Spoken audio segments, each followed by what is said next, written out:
Quand tu proposes des prestations de coaching, d'accompagnement, j'entends souvent mes clients dire comment fixer le prix de mon accompagnement ou qu'est-ce que je dois mettre dans mon accompagnement.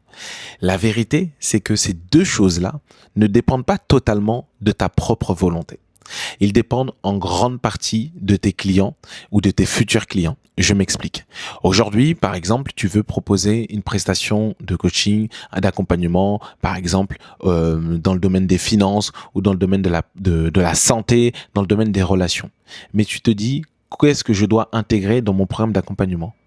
Mais la réalité, c'est que ce que tu dois intégrer ne dépend pas de toi, mais de tes clients. Ça veut dire que tu dois faire en sorte de passer le moins de temps possible à passer des heures et des heures et des heures à confectionner un produit ou du moins une solution d'accompagnement si tu ne l'exposes pas à tes clients.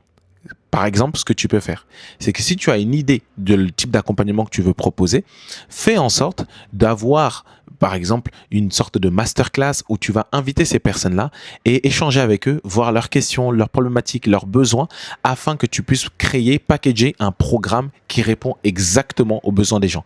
Parce que les gens ne te paieront pas parce que, entre guillemets, tu es gentil. Les gens te paieront parce que tu résous un problème.